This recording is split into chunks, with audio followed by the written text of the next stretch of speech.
I'm the Dean here at the University of Missouri Law School, and it's my happy task this afternoon to welcome you to our Missouri Law Review Symposium, Cyberbullying, Emerging Realities, and Legal Challenges.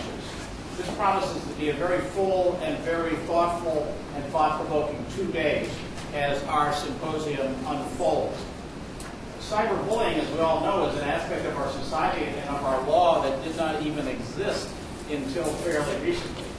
And last night I went on my computer at home and I Googled, another word that didn't exist until recently, cyberbullying.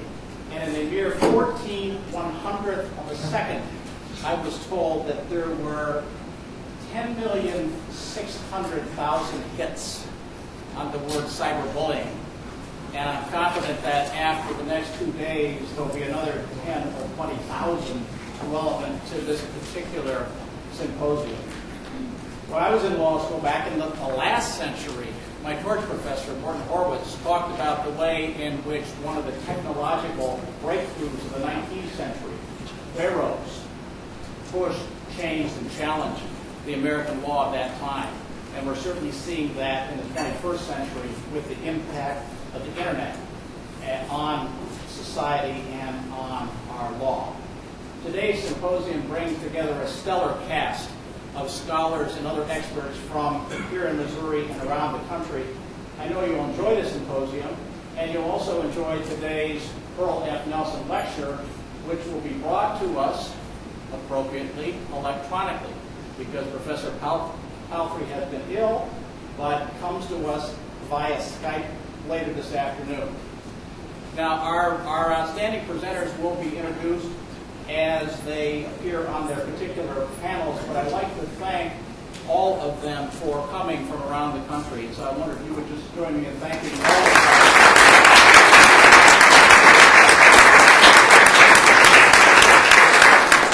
And we'd like to thank all of you for attending as well. We've got members of the, obviously, of our law school community, but others from well beyond as well. This symposium has been the dream for over a year of Professors Christina Wells and Doug Abrams, and it's been their vision and their hard work that has brought this wonderful symposium to us. So I wonder if you'd also join me in thanking Professor.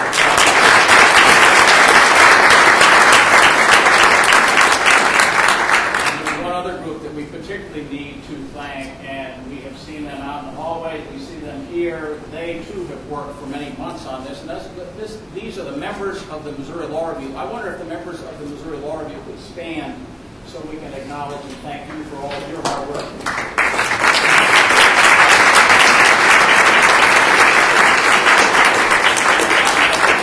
Particularly acknowledge editor-in-chief Ian Larson.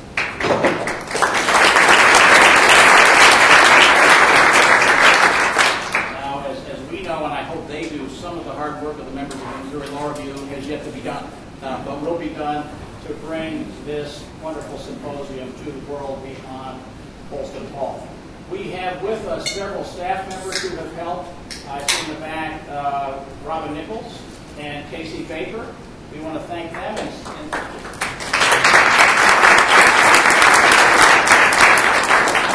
In addition, Cindy Shear, Kathy Smith, and Risa Kern. These are always amazing efforts, and so let's thank them.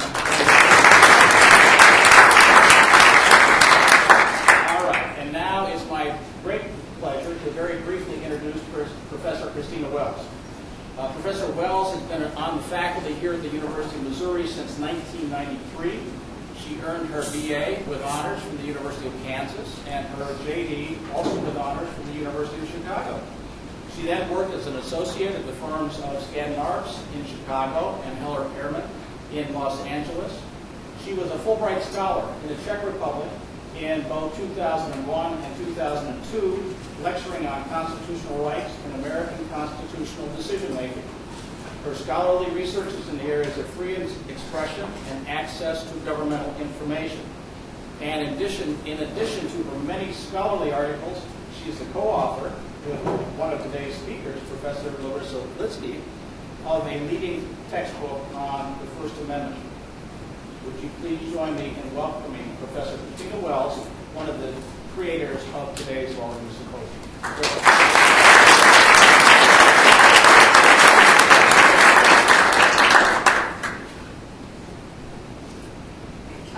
I'm going to thank you, Dean Desmond, for that lovely introduction. And I want to reiterate the many thanks that Dean Desmond gave to the really impossible to count people who were responsible. And I want to ask and indulge me as I thank people again and in addition, because this doesn't happen because for the very reason I thought about this. It's really an effort that the whole law school gets behind. And I do want to reiterate my thanks to everyone who came and is interested in this topic, as well as all of the people who agreed to be part of it. And I want to thank Dean Desmond especially, because ever since the idea of the symposium, the annual symposium that the Nelson Lecture was pitched to him about a decade ago, he's been incredibly supportive of it, and it's made a real difference, I think, at the law school and to what I do. And his support has been instrumental. So I ask that you thank him, because he's part of the reason why the symposium is so important.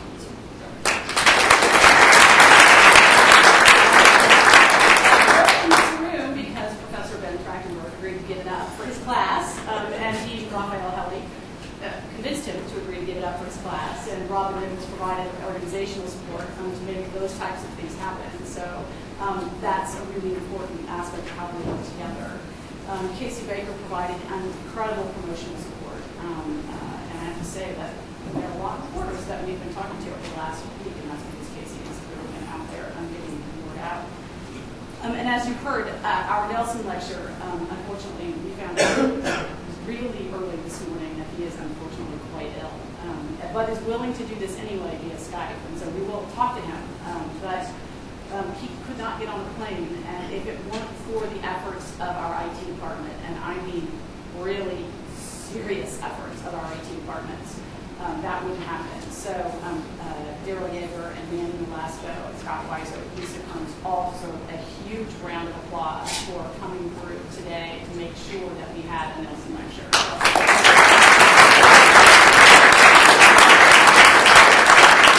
You have no idea how grateful we are to them. And of course, there's an enormous amount of IT support that went on anyway, but today they were helping us avoid panic. Believe me. Ian Larson and Chirag Shah made this symposium happen. Professor Abrams and I had the idea, but Ian and Chirag planned it, contacted the participants, made sure that they had arrangements, they dealt with PR, they held our hands, they planned the menu. I mean, they did a lot, right? So both Ian and Chirag, I really want you to thank them again, because they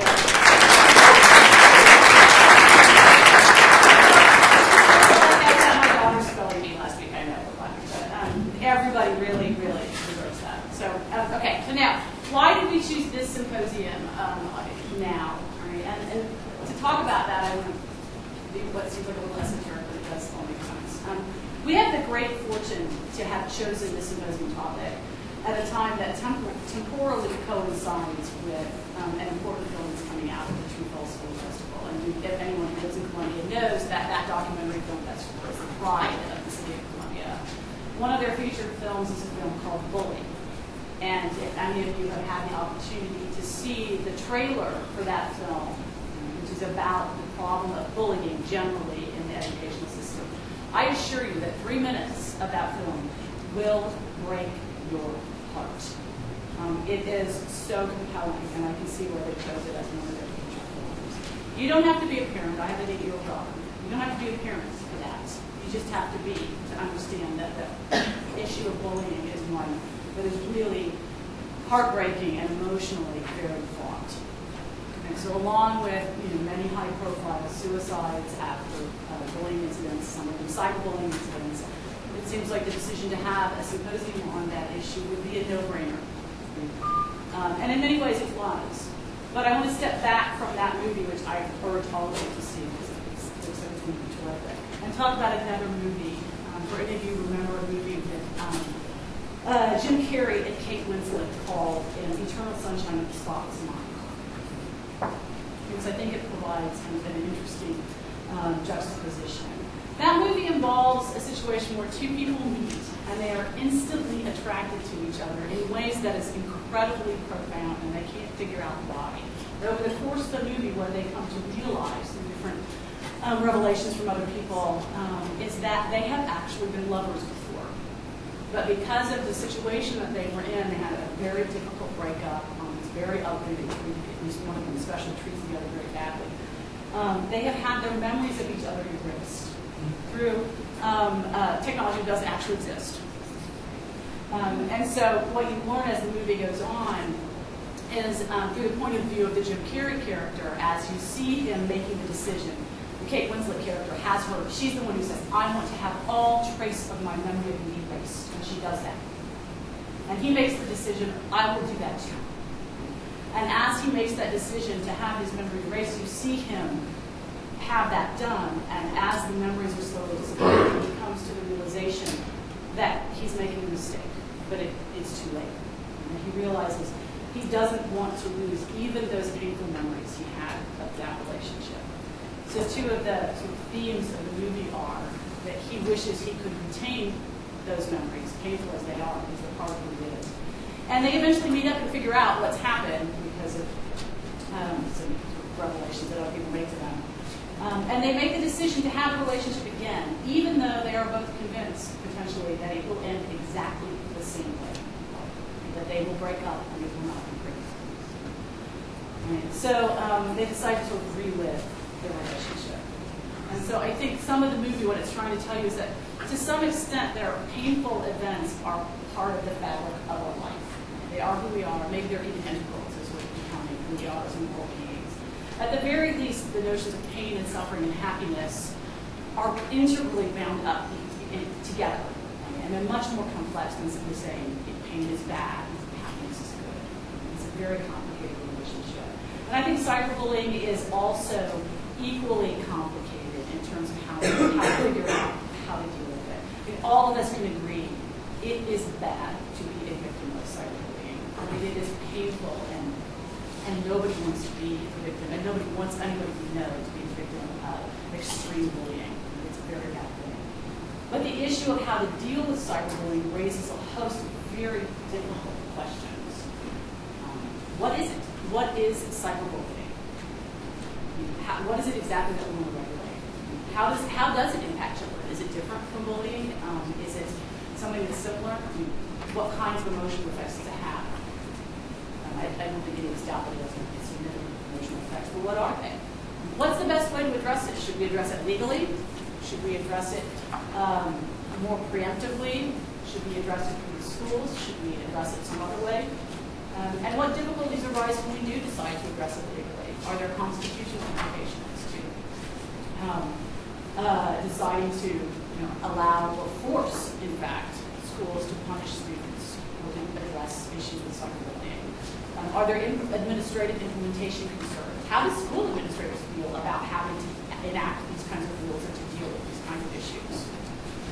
I mean, especially because much of cyberbullying is in off-campus situations. There's a lot going on here. It's a really complicated area. And it's difficult to untangle it. Sometimes when you pull the thread, you don't untangle the knot. You actually create a new one. And that's why we wanted to bring together experts from all walks of life, not just legal experts. Sometimes law isn't the answer, or sometimes it's only part of the answer. At the very least, you shouldn't make laws unless you're informed by other research. What are the social implications, psychological implications, the impact of administrators and educators. So we wanted to bring together people from all walks of life, and I think, we're very thrilled to have gathered a really great group of experts from all different areas to talk about what the impact of cyberbullying is, and how it impacts people in different ways, including some legal issues. Okay, so that's why Professor Abrams and I decided to have an interdisciplinary symposium that really tried to bring together lots of different ideas, and not just focus solely on the law, because the law itself is informed by many other things. So just to do a little background. Now, having said that, what I'm going to do is throw 3 lawyers at you. And who are going to talk about the constitutional implications. All of them, though, are terrific, really great experts in the field. And the way that we would like to do this is I'm going to introduce all three of them. Then they're each going to talk for maybe 25 minutes or so, and then we'll throw it open to questions from all of you. We do want to give you an opportunity to interact with them. Okay, so here at the beginning of my great experts is Professor Ari Waldman, who is a visiting assistant professor at California Western School of Law. Professor Waldman is a widely published expert on internet law, cyberbullying, and the First Amendment, and also has blogged extensively on those topics on two very popular legal blogs, Prof's Blog and Concurring Opinions. You can find his writings there widely available. He also has worked with public officials and schools in terms of implementing anti-bullying policies, and he authors a weekly gay rights column on the nation's leading LGBT website. So that's Professor Ari Waldman. Professor Barry McDonald is a professor of law at Pepperdine University School of Law, where he specializes in constitutional law, the First Amendment, and intellectual property, as well as comparative constitutional law. Professor McDonald is the author of several scholarly articles on the First Amendment, and is also the author of a forthcoming casebook on constitutional law. He's a member of the Supreme Court Bar and clerk for Chief Justice William Rehnquist.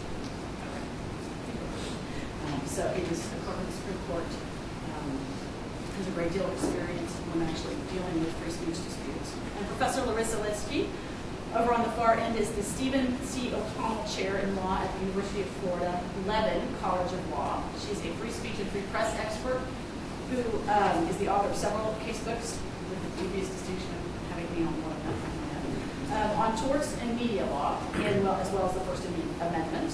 And she's also in a number of related scholarly articles. And her area of expertise is especially with online defamation and anonymous speech.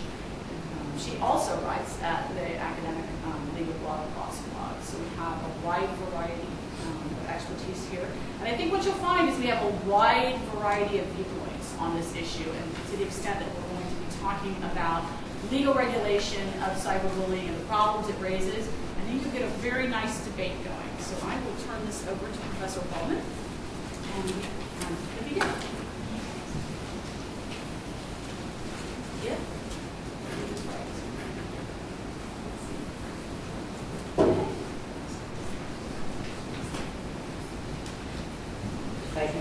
Thank you very much, Professor Wells. Thank you for inviting me here today. Again, I'd like to add to the chorus of thank you to Professors Abrams and Wells, as well as to all the members of the University of Missouri Law Review, but particularly Ian Larson for organizing this law. This is indeed an esteemed panel, and I am honored to be a part of it. This is also a very exciting time to be talking about these matters. But as exciting as legal thought in this area might be to those of us who really are professional law dorks, we have to remember that we're talking about cyberbullying and bullying in a tragic context. Between September 2010 and today, no fewer than 17 young gay children have killed themselves, and news reports tell us that it's almost entirely because of incessant bullying and cyberbullying. And those 17 reports are only the ones that are reported. And of those are the only ones where parents are not ashamed that their kids were gay. So we have to realize that while we're talking about this exciting area of law, we're talking about it in the context of tragedy. We can only hope that yesterday's positive Ninth Circuit decision in Perry v. Brown reminds some of these gay teens who are thinking about where they fit in the world that at least some people out there think that they deserve equal rights and that they belong.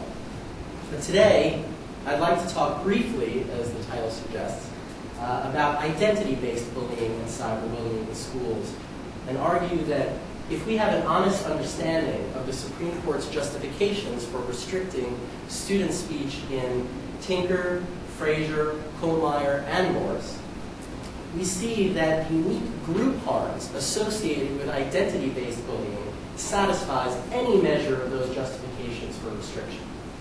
And for those in the room who aren't law students or law professors, hopefully I will be able to give enough of a basic background as to what these cases are all about.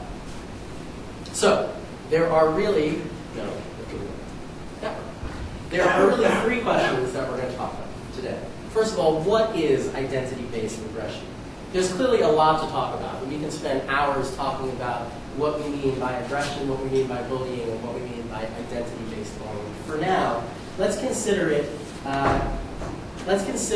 identity-based aggression attacks on a victim based on who he or she is, or to use the lingo of the trade, aggression focused on intrinsic or unchanging characteristics that are essential to personhood. So these are just things about yourself that you cannot change. What are the special effects of identity-based aggression? Identity-based aggression affects individuals, but they also affect the individual victims, but they also affect the members of the group that identifies with that victim. And we're having a panel tomorrow of esteemed psychologists who are much smarter than I, and hopefully they can talk about that in detail. But for now, let's recognize, and we'll talk about it briefly, that there are effects on all members of a victim's identity group when you attack that essential characteristic, and of course, associated effects on the school. And then finally, what we're going to spend most of our time on, are these effects sufficient to justify school discipline of identity-based aggression? This question requires us to understand exactly what the Supreme Court is talking about and exactly what the court cares about when they decide to restrict student speech or not allow restricting student speech. For this talk, I will mostly be focusing on the final point, but we'll have to address each. The constitutionality of a school's discipline of its student speakers usually hinges on a broadly defined effects test. And that is true under Tinker, as well as under the trilogy of supposed exceptions to Tinker's substantial disruption standard. Tinker is our classic student speech case, which involved a group of students wearing black armbands to protest the Vietnam War. Even if the supposed exceptions to that standard, Frazier, which involved a student who at a school assembly gave a rather lewd but hilarious speech in advocating for the election of a fellow student to student office. Hazelwood v. Kohlmeyer, which involved school censorship of a student article in a journalism newspaper, in the journalism class newspaper. And Morse v. Frederick, which involved a drug-related speech, a student holding up a banner at the Olympic torch relay which said "Bomb hits for Jesus," which is a hilariously baffling statement in and of itself. Even if Frazier, Kohlmeyer, and Morse depart from Tinker, technically carving out an exception to the indicia of substantiality and disruption necessary to restrict lewd speech, the speech that would bear the imprimatur of the school, and drug speech, they do not depart from the underlying rationale that the reason we can restrict some student speech and not others is because of the underlying effects that that speech can have on the school environment, the educational possibilities, and the school itself.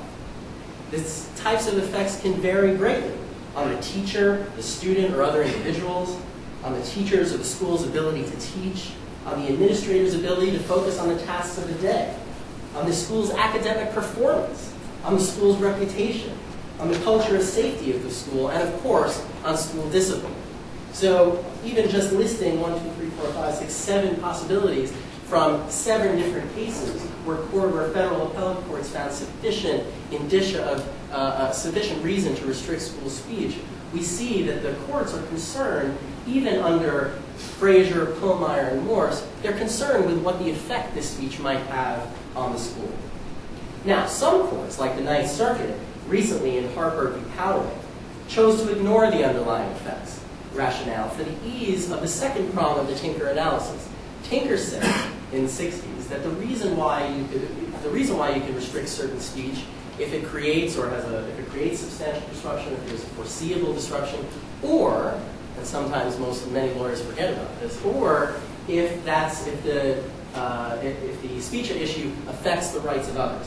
In Harper v. Poway, the court used that rights of others language. We'll talk about this case briefly. But as I'm arguing today, that deviation isn't necessary, though I appreciate the Ninth Circuit ingenuity in trying to deal with this problem. So if we consider honestly what we mean by effects, and take lessons from the Supreme Court student speech cases in their entirety, we need not deny or ignore the fact that a school that tolerates identity-based aggression is a sick school, where teachers cannot teach, where students cannot learn, where free speech means nothing, and where both liberal and classical values associated with education are tarnished. So, attacks and harassment based on who you are do not just affect you. They do not just affect the victim. They affect everyone that identifies with you. It silences you. If every time a young boy raises his hand in class and someone punishes him for an effeminate voice, or if every time one of the not cool kids says something, someone calls him gay or faggot, or worse, those who identify as gay, or those who are questioning their sexual orientation, are therefore unwilling to raise their hands as well. It teaches also that, oh, here, sorry. Let's try that. There we go. It teaches also that the victimized group is not worthy of equal treatment. If a school tacitly accepts that attacking someone because they are gay, or because they are a woman, or because they are black or Asian, it teaches students that gays, women, and other racial minorities are simply undeserving of equal treatment. And therefore it skews all of society's assessment of those minority groups. Not just that they're unequal, but also that they are victims, that they are weak, they are unable to contribute to society, and unable to handle the supposed realities of life. And this isn't just my word. You don't have to just take my word for it. I'm standing here on the shoulders of great legal and sociological scholars, including legal scholars at the University of Maryland, the University of Colorado, Daniel Citron and Helen Norton, who have identified many of these group harms associated with harassment based on intrinsic characteristics, like being a woman or being gay. Cyber aggression makes this worse. The pseudonymity of the internet tears down social barriers to evil. It reduces the social cost of harassment. Nasty comments or doctored photos are also permanently part of the endless internet that's accessible through any search engine. And perhaps most importantly, for identity-based aggression, it takes what used to be a safe haven and turns it into a sword.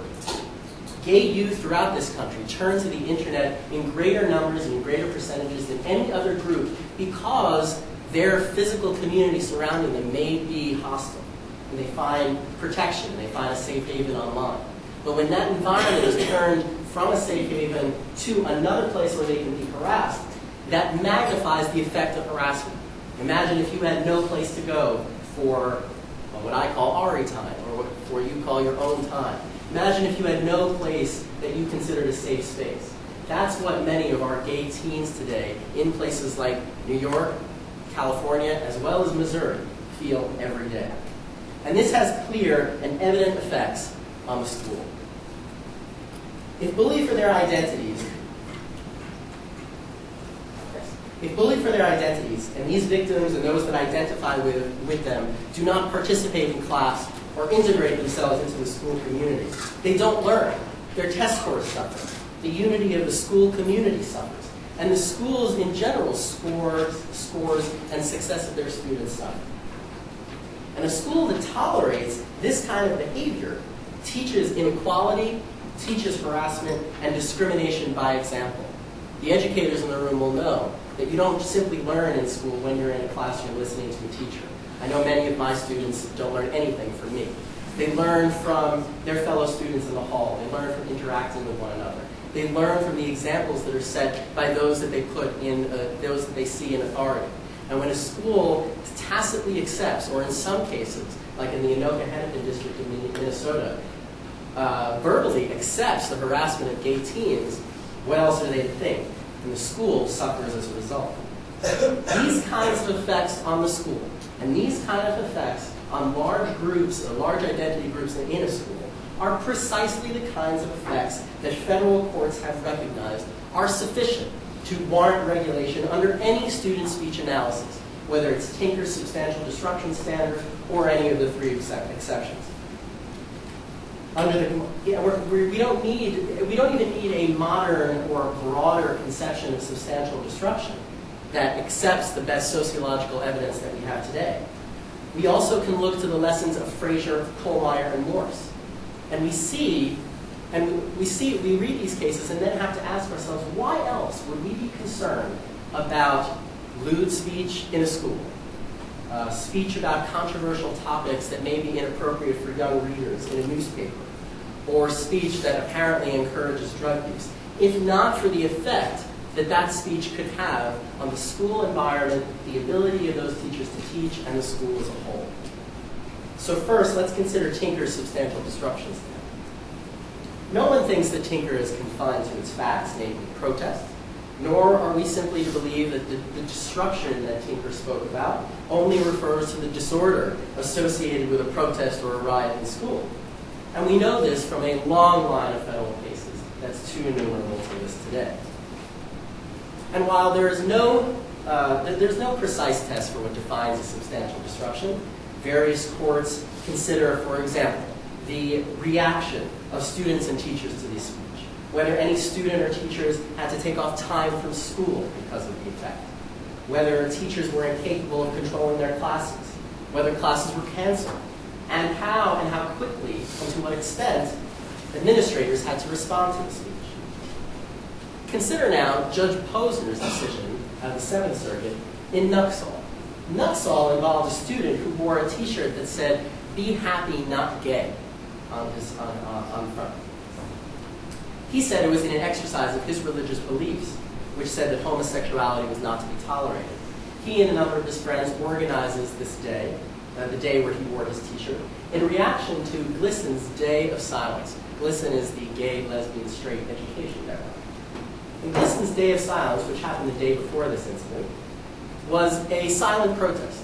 Gay students and straight allies would not speak the entire day in order to draw attention to the extent of anti-gay harassment, both in their school and in all schools.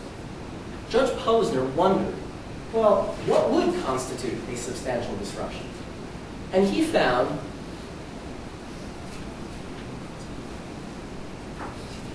that a particular type of student speech that will lead to a decline in student test scores, an upsurge in truancy, and other symptoms of a sick school, symptoms therefore of a substantial disruption that the school can forbid.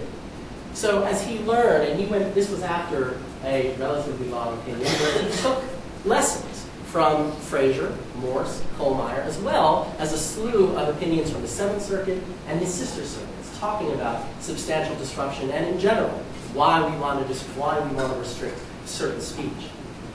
Based on the consistent rationale underlying Fraser, Kohlmeyer, and Morse, we know too that these kind of effects on the school are precisely what the Supreme Court is concerned with in its exception cases.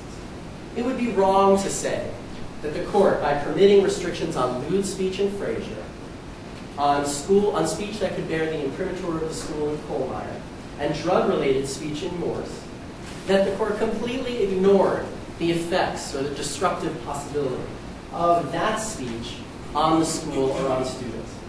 These cases may have accepted a lower effects test for determining when it's okay, or determining that it was okay to restrict certain speech.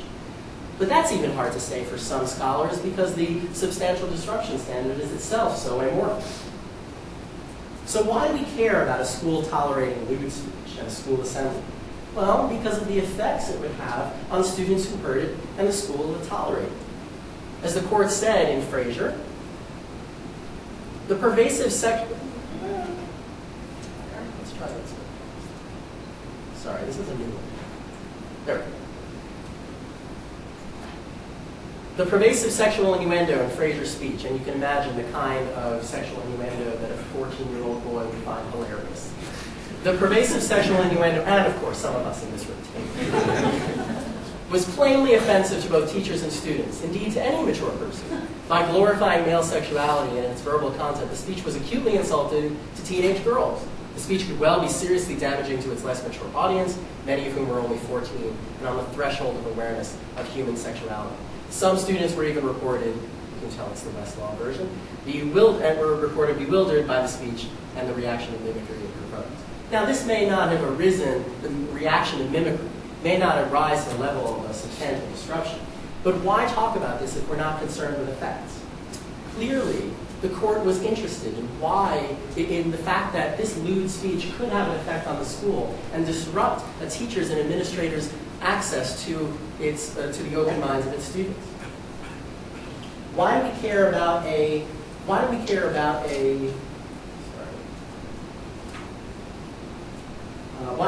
school tolerating controversial or hot topics in a student's in an official journalism class newspaper? Well, once again, because of the effects that it would have on the students in the school.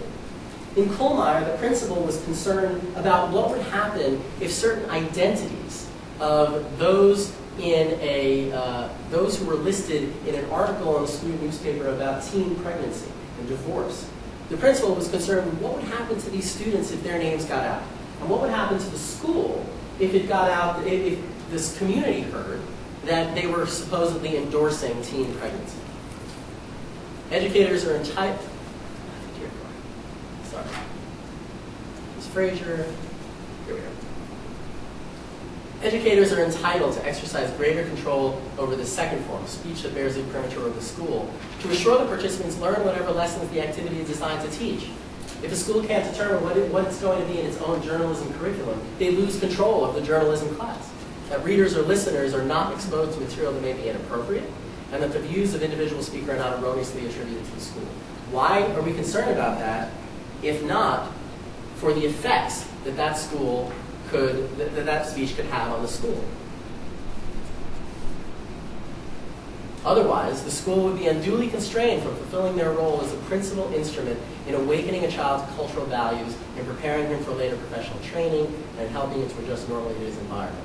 Whatever you think about using that type of value judgment as the basis for the purpose of a school, we can set that aside at the moment. But for our purposes today, let's just admit that the court is concerned about the effects that that kind of speech would have on those values.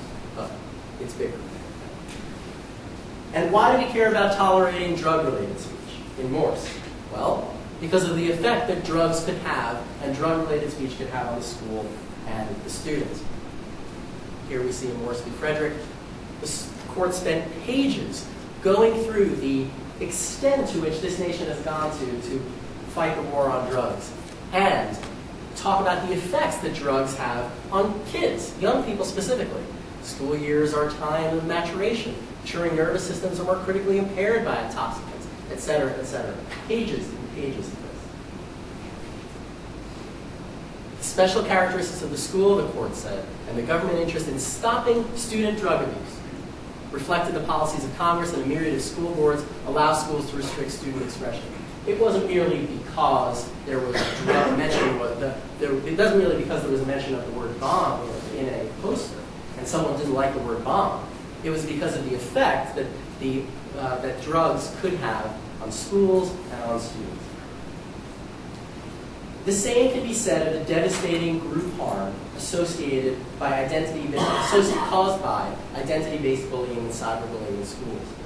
No one wants a school where its minority students never raise their hands, or where they feel so unsafe to walk the halls and therefore stay home, or where they feel so victimized that their educational growth and social maturation are irreversibly stunted by anxiety, depression, and suicidal ideation.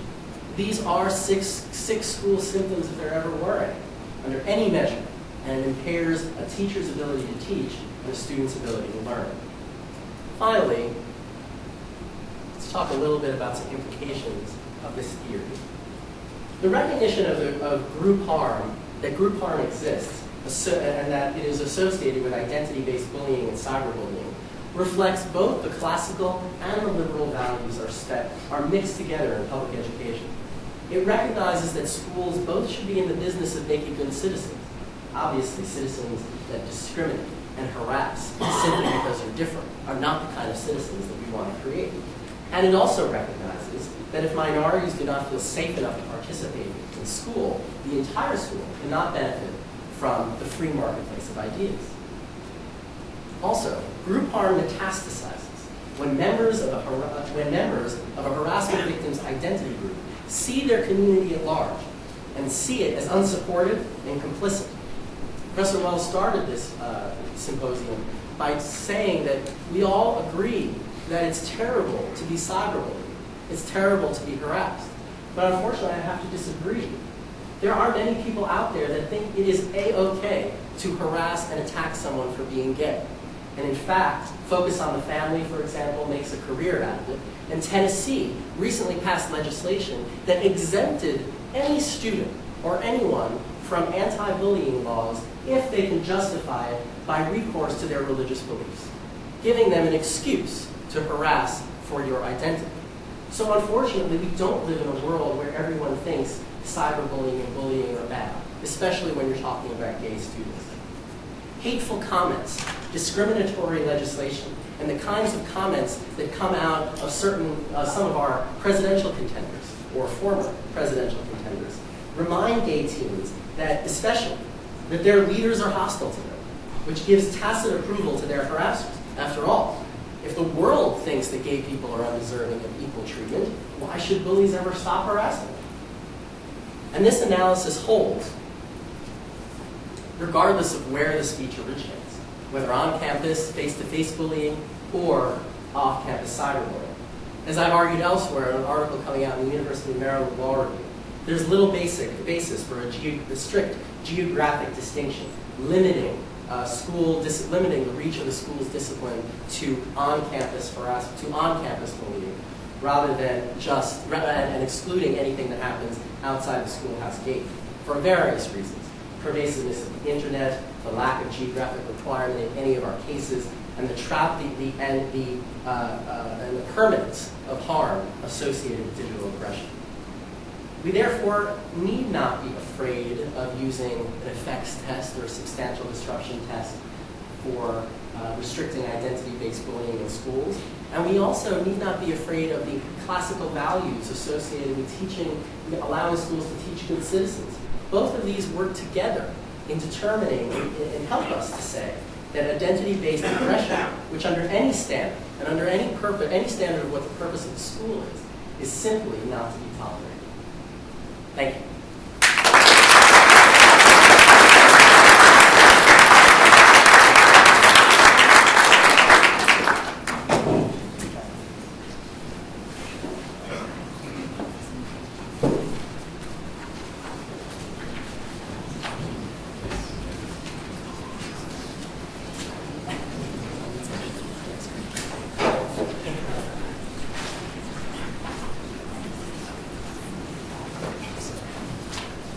Well, I'd also like to thank Professor Abrams and Professor Wells and Ian and Schrag and the rest of the Missouri Law Review for putting on such an interesting and timely and important symposium. My talk is going to have a little bit of different focus than Professor Waldman's talk, whereas he was addressing the problem of group or status bullying. I'm going to address kind of the more traditional way we think about cyberbullying, student-on-student cyberbullying, and to what extent schools can regulate and discipline that sort of bullying without violating the First Amendment. I'm going to spend very little time on the problem of student cyberbullying because, as Professor Wells mentioned, that problem is being identified and talked a lot about by various different sources, and so we know that online bullying of students by other students is becoming a major social problem. Indeed, in March of last year, President Obama held a White House conference on the prevention of bullying. Studies show, they vary in their numbers, but they show that roughly 40% of kids report having been bullied online, usually in association with some sort of school relationships. And so this is becoming a real problem for the schools. Schools are being asked to address it by state legislatures. They're being mandated to address it, and they're being held legally liable if they don't sufficiently address it. And as Professor Waldman suggested, when we're talking about cyberbullying occurring in schools, we can think of it as like the traditional schoolyard bully on steroids. It can be done anonymously. It can be done by a distance, which brings more students into the fray that are more willing to commit bullying, who otherwise wouldn't be willing to do it if they had to face people in person. The effects of it are much more widespread. Group bullying groups can be brought in much easier in cyberspace to commit the sort of bullying, and the effects are long-lasting. And I'm sure many of our experts in here today will be talking more about the problem of group cyberbullying. So I'd like to move quickly then to the main question that I want to focus on, which is to what extent can schools, police, and discipline students consistent with the First Amendment when they are accused of engaging in cyberbullying. And this is a particular problem where the cyberbullying occurs off campus, because most of the Supreme Court's precedent that Professor Walden discussed had to do with in-school speech, with one minor exception, but the court has never really fully addressed the question of to what extent schools can impose these sorts of sanctions outside school grounds. And so lower courts, as I'll talk about, are really struggling with this question. But first, before we get into that, we have to figure out, as Professor Wells talked about, what is it exactly we are talking about when we're talking about cyberbullying? Because First Amendment doctrine, according to the Supreme Court as it has developed it, is all about categories of speech. So it's either a low-value category of speech, or it's a high-value category of speech, or it's the government acting in a special capacity category of speech.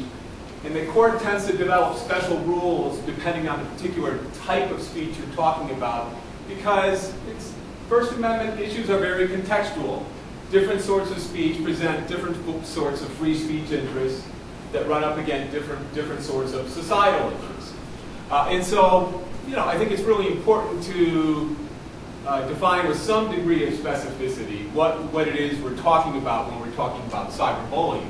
Now, I think intuitively, we think of it as, a girl receiving an email, "I can ruin your life, no one likes you, loser," and being experiencing emotional distress. But it can be more attenuated, such as when somebody is bullied and somebody else takes a video of that and they publish it to embarrass that person. So cyberbullying can exist in all forms, and that just complicates the free speech analysis involved in these sorts of cases. Further complicating it is the various definitions that both courts, states, and nonprofit organizations have developed to define cyberbullying. For example, the National Conference on State Legislatures, which kind of compiles state laws relating to certain subjects, defines cyberbullying as the willful and repeated use of electronic communication devices to harass and threaten others. And I've emphasized the word repeated because perhaps that's the definition that we most associate with kind of the concept of traditional bullying, where somebody is being repeatedly bullied by a particular individual. That's kind of what we've traditionally thought of as bullying. But yet, for example, the National Council on Prevention of Crime defines it much differently. The use of electronic devices to send or post text or images that are simply intended to hurt or embarrass another person. Now note that there is no element of repeated conduct in this definition of bullying. So one incident of somebody sending a hurtful, embarrassing text message or an email, for example, could constitute cyberbullying under this definition. And so I would call the first definition, the NCLS definition, more of a narrow version of cyberbullying, because you need this kind of repetitive, harassing conduct to be called cyberbullying in that context. But here is a much broader concept where one hurtful or embarrassing email can conceivably amount to cyberbullying. And to add to the fray, we have the California Education Code that defines it even differently. Severe or pervasive communication, and this is based on kind of federal anti-discrimination laws, severe or pervasive communication that a reasonable person should know would cause a harmful effect on another person. And again, I would say that this could be more of a very broad protective definition of cyberbullying victims because, again, there's no element of a requirement that this be repetitive sort of conduct, harassing conduct towards a person. So we have all these different narrow and broad versions of what cyberbullying is, and as I'll talk about later, it does complicate the free speech analysis because to the extent that you have very protective definitions of what cyberbullying is, obviously, you know, the free speech interest in allowing students and youth to say things of a hurtful or offensive nature. I mean, there are some free speech interests there because, as Professor Waldman talked about and the court has recognized, youths are growing up, they're maturing, they're developing, they're making mistakes, they're learning from them. And so, to the extent that you have these very broad protective versions of what cyberbullying is, it does raise a lot of First Amendment concerns in terms of schools being able to officially punish those forms of expression. And I'll talk about that again a little bit later. But at the core, as it says here, these definitions tend to focus, you know, if we were to distill kind of the essence of what they're focusing on, and here we're talking about student-on-student cyberbullying versus the group or status bullying that Professor Waldman was talking about.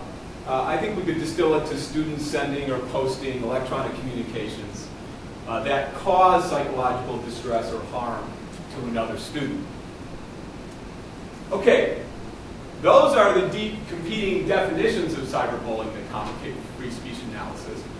But what also complicate free speech analysis are the different forms of cyber speech that schools have to deal with. If you take a look at the National School Board Association website, in August 2011, they did a comprehensive compilation of all the, as it says, off-campus online student speech cases that have been decided roughly over the last decade. And it's illuminating what the nature of these cases say about the variety of student cyber expression that's out there. 13 of these 21 decisions don't involve what I would call cyberbullying, but involve what I would call cyber dissing, where students are posting content online that mocks or ridicules school personnel, school principals, school teachers. Yet, courts are kind of treating cyber dissing in the same way that they're treating cyber bullying. They're kind of conflating the two types of situations. I think that's a mistake because I think cyber dissing presents much different First Amendment concerns than cyber bullying. You know, when we're talking about cyber dissing, we're mainly talking about the criticism of authority, the criticism of government officials, which goes to the heart of the First Amendment protection. And also we're talking about, when you're talking about cyber dissing school officials, we're talking about mature adults that, you know, should be much better able to handle that sort of thing than a vulnerable youth, you know, from 9 to 14 years old, where most of the studies say most cyberbullying occurs. And so to just kind of conflate cyberbullying and cyber dissing cases from a First Amendment perspective, I just think it's a big mistake. And so I'm going to talk about how, I'm not going to focus on cyber dissing, but at some points I'll talk about you know, why it matters to distinguish cyberbullying from cyber dissing. The other 5 forms of cases is what I'd call, or 5 of the 21 cases, is what I'd call victimless cyberbullying. What I call either cyber blustering or cyber jesting. And this is where you kind of have a group of students, usually buddies, that throw up a website and they just do what kids do. They bluster. And so they have lists of which kids are cool, which kids are losers, which kids should die. But you know, there's just no evidence in these cases that any of these communications were ever targeted at the listed students. In other words, they were just posted somewhere in cyberspace. Someone took note of them, usually not the victim, because there were no complaining victims in these particular cases. And the schools took action against the students. Now, I think, again, that cyber blustering, cyber jesting presents different First Amendment concerns or free speech interests than kind of true cyberbullying, where you have one student directing communications to another student that are hurtful or abusive. And so again, I think it's important to distinguish this type of cyberbullying from what I'd call kind of traditional cyberbullying. Another of these 21 cases didn't involve cyberbullying at all. The school punished students for engaging in cyber exhibitionism by posting some images with graphic content. And then finally, only 2 involved what I call true cyberbullying, where a student was posting content and getting other students involved in, both cases involved casting sexual slurs against a co-student in the school. Why, out of the last decade, we only have 2 true cyberbullying cases, but 13 cyber dissing cases? I mean, one can only speculate. It may be that, schools are punishing cyber dissing more harshly than they are true cyberbullying. It may be that, parents are more willing to engage lawyers to fight school boards because of, kind of our traditional First Amendment notions that we should be able to criticize government action. So it may be that parents are much willing to fight school boards when the students are being punished for cyber dissing versus cyberbullying. Okay, so having set that stage, now I want to talk about the unique free speech interests and countervailing societal interests involved in schools disciplining students for true cyberbullying, which is kind of at the heart of this particular conference.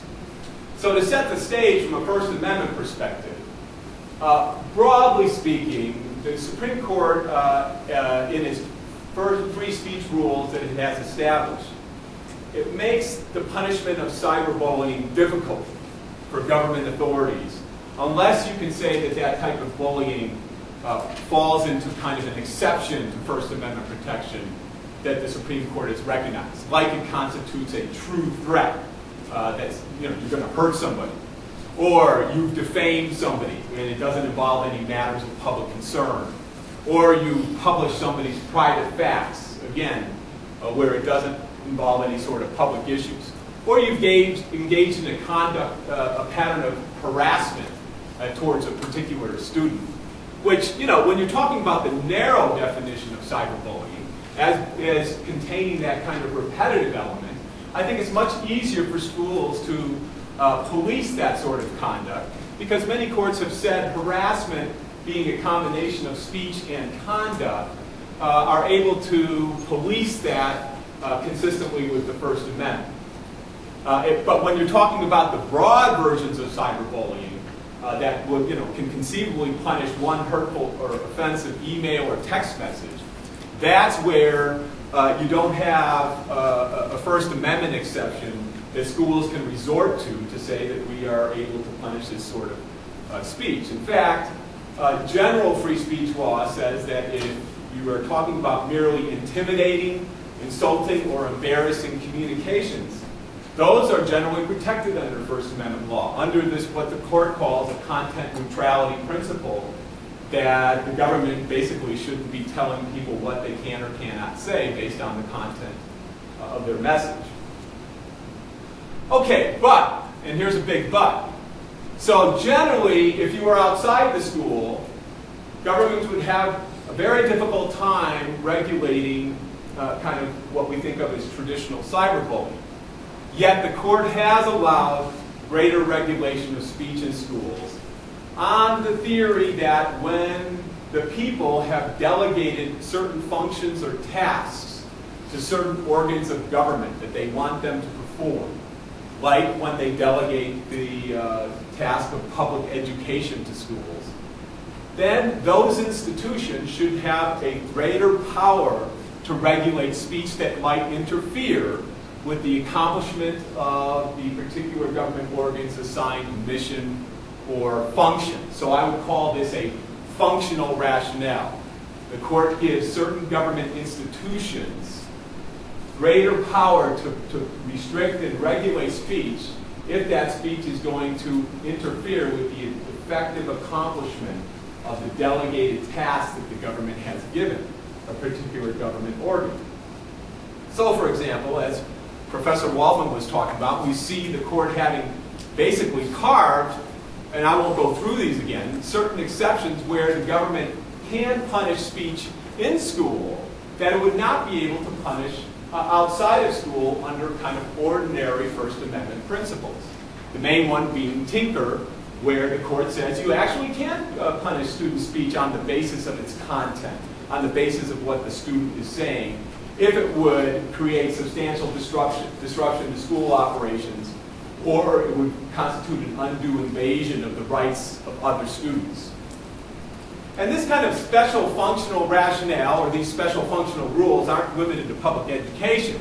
When government, for example, owns buildings and people want to give speeches on their property, special rules apply. When government acts as an employer, special rules apply to what their employees can say, and et cetera, et cetera. So this kind of functional theory gives the government, in certain settings, the special powers to regulate speech that it wouldn't otherwise be able to regulate. Okay, so the key question in these cases is to what extent this special functional power extends beyond the physical boundaries of a particular government institution. Now, there was a very brief discussion of this particular issue in the Bong Hits for Jesus case that Professor Waldman discussed, where there was an argument, because the banner was being held across from the school, not on school grounds, they said, well, student speech rules don't apply. We should be able to say what we want under the First Amendment. The court rejected that on the theory that it was a school-sponsored activity where the banner was being held. So the court has suggested at least one exception to these special powers only applying on campus, and that is where you have a school-sponsored activity occurring off campus. But that doesn't really help us in these cyberbullying cases, because a lot of these aren't school-sponsored activities. But there is at least one other decision in these kind of government employment cases where the government is punishing the speech of its employees that does suggest that these special functional powers can extend as far as it's required in order to protect the institution's legitimate interests. And that's the case called City of San Diego versus Roe. You might wonder why I have such a bizarre graphic posted. Well, it was because this case involved a San Diego police officer who on his off time was making and selling private sex videos of himself in a police uniform engaging in these sex acts and then selling them on eBay. Now, the City of San Diego tried to fire him for that, saying it was conduct unbecoming an officer, it was immoral, it was damaging to the functions of the San Diego Police Department. The Ninth Circuit Court of Appeals ruled that it was unconstitutional, it was a violation of his free speech rights to fire him. On the theory of, well, this was just all private stuff, and so they can, the government can only exercise kind of their special functional rules when, he's acting as a police officer, or he's otherwise in the course of his employment. The Supreme Court summarily reversed the Ninth Circuit and said, okay, I think you need to study our cases a little bit harder.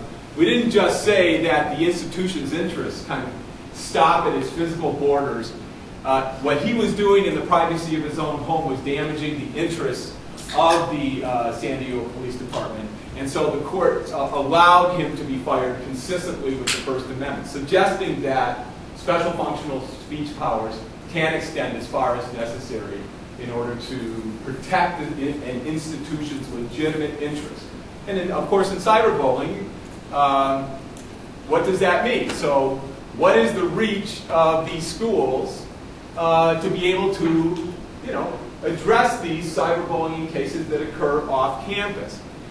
Lower courts are struggling with this question, which is to what extent do the special powers extend off campus, or to mixed location speech, i.e. where the cyberbullying originates off campus and then is delivered on campus by students accessing that sort of content with their cell phones or computers on campus, etc.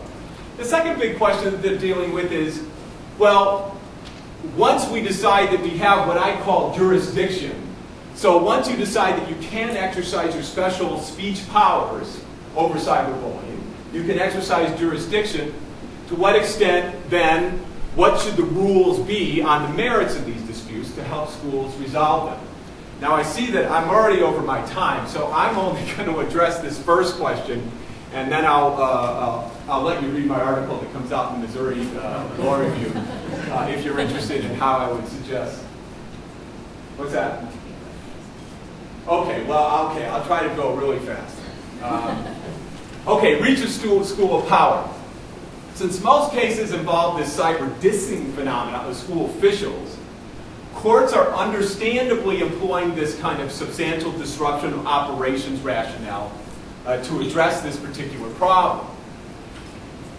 This is kind of an esoteric point. Let me let that one go right now. But the big point I want to make is that in these cyberbullying cases, the courts are basically unthinkingly following suit and basically saying, well, when a student gets bullied, have the operational processes of the school been sufficiently disrupted to be able to punish the cyberbullier? I'm saying, contrary to what Professor Waldman was arguing for group bullying, I'm saying that for student-on-student bullying, substantial disruption is not the significant interest of the school in these cases. That interest is to protect the capacity of students to be able to effectively learn, where the impairment of that learning capacity arises out of school-related events. So under kind of the San Diego versus Dole reasoning, the school's reach should be able to extend as far as reasonably necessary to protect that interest of the school in shielding a student's learning capacity where it's been harmed because of school-related events. And what I'm saying here is that a school's legitimate interests aren't just limited to school grounds. I mean, as a parent of a 9-year-old, a 6-year-old, and a 2-year-old, and working with my kids every night with their homework, I mean, a school's educational interests just don't stop at the schoolhouse gate. They do extend into private homes, and a student's ability to be able to do homework, that's a critical part of the learning process, could be impaired by cyberbullying just as much as when the student is sitting in class listen to their teacher. So where does that lead me? So for a proposed jurisdictional standard then, by which I mean when can schools kind of exercise this special power to regulate speech outside of school walls, I'm going to suggest taking this kind of form, content, and context standard that the court applies in these government employee cases like the San Diego versus Roe case that I just have out there. Basically, in those employment cases, they ask about the form in which the speech occurs, the content of the speech, to be able to answer the question of whether the government can discipline the particular employee. If you use this test and you determine that the employee was kind of speaking as a citizen on a matter of public concern, you can't, then the employee gets First Amendment protection sometimes. I mean, then there's a balancing analysis that kids can. But if using this test, the court determines that really what we have is a employee that is just involved in a private employment dispute, then there is no First Amendment protection, and the government employer can sanction the employee for the speech. I think if you apply this to the student speech context, essentially what you would be able to do is use this sort of standard to assess when the student bully is speaking primarily in their capacity as a student versus a general citizen, and you're asking the question, did the speech arise out of interactions or events that occurred under the school's supervision and control? If so, then I think this form, context, and context standard spits out the following result in terms of when schools can basically extend their special reach power to reach private cyberbullying. So if you ask about, so it's a form, context, and content standard. So if you ask about, well, what was the content of the bullying speech? Did it arise out of school interactions, or was it related to school activities? To things that happened under the supervision or control of the school officials. No matter where the school occurred, where the speech occurred, and that's basically what I mean by the form of the speech. I think in those instances it's legitimate then for the government to exercise its regulatory powers And really here, we're just talking about schools being able to discipline students for that sort of speech. Where it gets really sticky, in my estimation, is when the content of the bullying is unrelated to school interactions or activities. In other words, let's say the kids just grew up in a neighborhood together, they don't like each other, but they happen to be students in the same school, cyberbullying occurs. Should schools be able to reach that with their special regulatory powers, even though one of the students' learning capacity is definitely being impaired? That's where I'd say, that's where I think the location of the speech becomes important. If it's all occurring exclusively on campus, then even though the subject matter doesn't arise out of school-related events, I think it's still fair enough to say that the school can exercise jurisdiction. But let's say that if the cyberbullying originates off campus, but the cyberbullier directs it on campus, either actually by accessing it, say, on a cell phone on campus, or constructively by including a lot of that school's classmates in the bullying that goes on, knowing then that there's a high likelihood that bullying speech will reach school grounds. Again, in that sort of case, I think it's fair enough for the school to exercise jurisdiction. Where I don't think that the school has legitimate enough interests at stake is where the subject matter has nothing to do with school-related events, and we're talking about either exclusively off-campus cyberbullying or speech that originates off campus and just incidentally makes it onto campus, i.e. where the speaker couldn't be said to have had a high degree of knowledge that speech would be likely to reach the campus environment. So, I'm going to stop. That's my proposed solution to at least the jurisdictional dilemma. And in terms of the standards for addressing the merits of these disputes, again, I'm sure the Missouri Law Review edition will be out soon, and you can read all about it there. Thank you.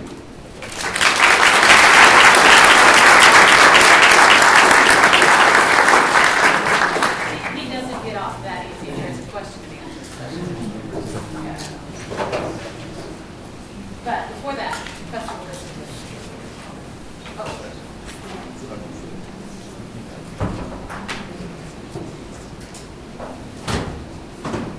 First, thank you very much for having me here today. It's really exciting to be here in Columbia. This is my second time to be in Columbia. I'm very glad to be back. And I just wanted to thank everyone who has done all the work to make this symposium happen. I know how much work it takes, and I really appreciate all the efforts on my behalf. And I thank you in advance, Law Review students, for the work you will do in getting our articles ready for publication. Now, to make sure, before I get started, just to make sure I leave you with a kernel of wisdom today, I want to tell you something I learned today. If you, like me, go to an airport and you dress in a navy blue suit and a white shirt, and you also decide you're going to do the scarf thing too, you can get discounts on your coffee. Twice. So, don't say I didn't leave you anything of value. All right. The title of my talk today is Coming to Terms with Cyberbullying. And in part of it, I will be channeling Professor McDonald, although I assure you it was not coordinated in advance. There is no doubt that cyberbullying harms. In fact, we have documented cases in which cyberbullying kills. The names of Phoebe Prince of Massachusetts, Seth Walsh of California, Jamie Rodemeyer, who I forgot, of New York. All of these children, Tyler Clementi, all of these children who have taken their own lives as a result of the bullying and or cyberbullying they experienced have made national news, and they should. There's a growing consensus that this is a serious harm. And even the survivors of cyberbullying sometimes carry the harms it causes into adulthood. There's not just a growing consensus that this is a serious harm. There's a growing consensus that it's reaching epidemic proportions, although reliable statistics on that point are a little harder to come by. Legislatures across the country have responded, as you would expect. A majority of legislatures, state legislatures, currently have some sort of legislation affecting cyberbullying. Of those, 14 jurisdictions explicitly use the term cyberbullying in their legislation, and there are 6 state proposals on the table that represent cyberbullying legislation. There's also a federal proposal. I believe that one's called the Megan Meyer. She's from, yeah. So there's federal law on the table. And as I say, all of these statutes are responsive to the perceived social problem of cyberbullying. What could be wrong with that? We could have quibbles with that. Well, one of the problems is that a lot of this legislation is conflating its legal definition of cyberbullying as a problem with the social definition of cyberbullying as a problem. Even that narrow definition that Professor McDonald pointed out from the National Conference of State Legislatures is potentially overbroad if unthinkingly adapted into a statute. Remember it said the willful and repeated, how many times? Willful and repeated use of electronic means to harass another. What does harass mean? That would have to be filled in, have any hope of constitutionality. Now, a lot of this new legislation is simply taking the social definition of cyberbullying, putting it into statutory form, and what could be wrong with that, right? They want to get at the problem broadly. It's a big problem. Let's go at it big time. Let's go at it in a big way. Well, what's wrong with that is it results in a lot of legislation that's probably unconstitutional. It's probably overbroad. And that results in a misdirection of prosecutorial resources. I'm talking mainly about criminal law here. So they were talking mainly about the school context. I'm talking about criminal legislation for cyberbullying. So it misdirects prosecutorial resources. It misallocates taxpayer money that is used to pass the legislation first and then defend it against the inevitable constitutional challenges that come. And finally, it blocks the passage of meaningful legislation that can get at the problem of cyberbullying. Now, I'm picking on New York because New York has the latest cyberbullying proposals come down the pike. But I could pick on other places, say a jurisdiction that sought to criminalize knowingly causing emotional distress to another person by anonymously making an electronic communication. Okay, so that's a little overbroad. I'm going to pick on New York, though. I'm sorry. Sorry. Yeah. I know that Missouri should have consulted its resident expert. But clearly they erred. Okay, clearly. Okay, so here's the New York proposal. First off, the New York proposal is typical of other legislation of this type in several ways. It's typical because it was directly triggered by a tragedy. It was triggered by the tragedy of 2 teens in New York who killed themselves. One was Jamie Rodemeyer, who was a teen who did one of those videos, It Gets Better. But eventually, according to his parents, he succumbed to the pervasive bullying he suffered based on his sexual orientation and killed himself. The other was a girl named Amanda Cummings, who became so desperate because of girls. It sounded like it was a series of girls talking about her, demeaning her. And she threw herself in front of a bus and was killed. And so a Democratic senator, state senator from New York, set up a website to take in stories of cyberbullying.